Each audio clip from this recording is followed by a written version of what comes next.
In 1776, 13 of Britain's colonies in North America declared independence and formed the United States of America. But why didn't Florida, also a British colony at the time, join the American Revolution?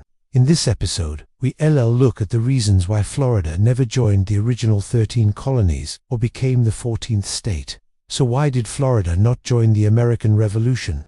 Well, it's not because they didn't have the opportunity. As early as June 1775, before the Declaration of Independence was even written, delegates from the Patriots in Georgia invited representatives from Florida to attend the Continental Congress in Philadelphia. This invitation was extended to them due to the close proximity of the two colonies and the potential for Florida's participation to bolster the Patriot cause. However, the request was denied by Governor James Grant, who was appointed by King George II and instructed to maintain control over the colony. But why didn't he send someone? Was Florida not interested in joining the revolution?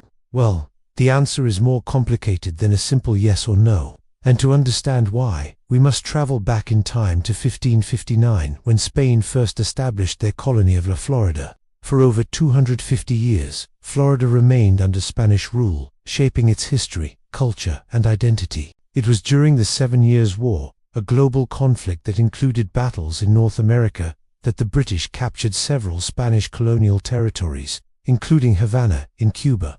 In exchange for these captured territories, the Treaty of Paris in 1763 stipulated that Spain had to cede Florida to Great Britain. This marked a significant change in the colonial landscape. The transfer of Florida to Britain raised concerns among the Spaniards living there about their future status and rights under the new ruler. Many Spaniards decided to leave Florida and resettle themselves in nearby Cuba, which remained under Spanish control. This mass exodus led to a substantial decrease in population in Florida.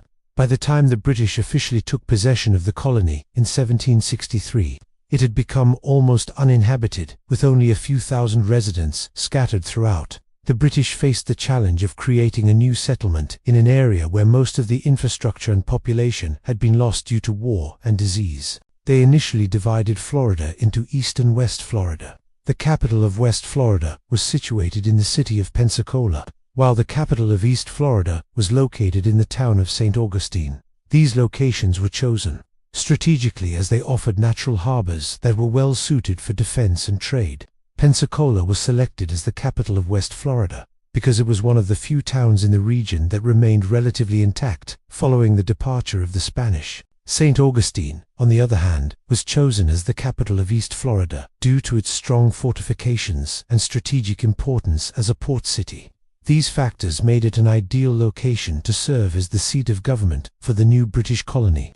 Despite these efforts, by the time the American Revolution began in 1775, Florida remained a sparsely populated and underdeveloped colony. Its population was still recovering from the significant losses incurred during the previous century, and the transition from Spanish to British rule had not yet resulted in substantial growth. Additionally, the vast size of the territory and its challenging geography posed obstacles to exploration and settlement. Therefore, the British colonial authorities focused on attracting settlers and promoting development along the Atlantic coast and the St. Johns River in East Florida. This focus on coastal areas was driven by considerations such as access to maritime trade routes and the establishment of agricultural plantations. The fertile lands near the coast were suitable for cultivating crops such as indigo, rice, and sugarcane, which had economic value in the colonial marketplace. Moreover, the coastal regions provided strategic advantages for defense and communication. The British colonial government recognized the importance of having a strong maritime presence and chose to concentrate its efforts on fortifying and settling coastal communities. This emphasis on coastal areas during the period of British rule had lasting impacts on Florida's territorial boundaries, population distribution, and the state's distinct regional characteristics. But there were also other reasons why Florida didn't join the American Revolution. You see, unlike the other colonies, Florida was never subject to the same degree of British control and influence as those in what would become the United States.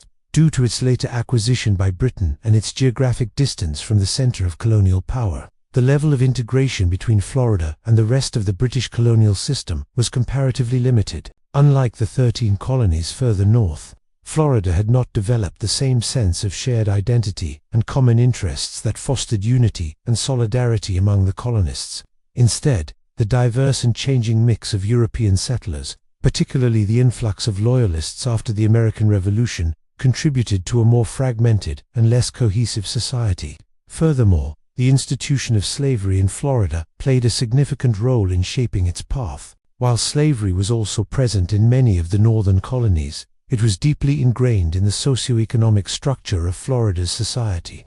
The British colonial authorities actively promoted slavery in Florida as a means of labor for agriculture, and the colony's economy heavily relied on enslaved individuals for its development. This reliance on slavery created a social hierarchy and a way of life that differed from the colonies that would become the United States. The presence of slavery in Florida contributed to its isolation from the revolutionary movement, as the American Revolution was partly motivated by opposition to the British policies regarding trade and taxation. The southern colonies, including Florida, were less affected by these policies compared to the northern ones. The British colonial administration in Florida had greater autonomy and did not face the same level of direct interference from the British government in matters such as trade regulations or taxation. Additionally, the vast and undeveloped nature of Florida presented challenges for communication and transportation. The lack of efficient means of communication and the significant distances between settlements hindered the spread of revolutionary ideas and the coordination of any potential uprising. So, to sum up, Florida wasn't really a viable candidate for joining the American Revolution for a number of reasons. Its geographic isolation from the other colonies, its unique history under Spanish rule, and its different colonial development, including its economy and society, all contributed to its distinctiveness from the other colonies. Additionally, the lack of a strong sense of collective identity among the settlers and the challenges posed by the vast and underdeveloped territory further limited its connection to the revolutionary movement. Although delegates from Georgia invited Florida to the Continental Congress, and an opportunity existed for Florida to join the 13 colonies, various circumstances and conditions prevented it from doing so. So do you think Florida would have been a good fit for the original 13 colonies? Let me know down in the comments. And if you want to learn more about how the United States almost didn't happen, check out my video on the 6 people who could have stopped the American Revolution right here. Thanks for watching. Subscribe if you haven't already, and I'll see you next time.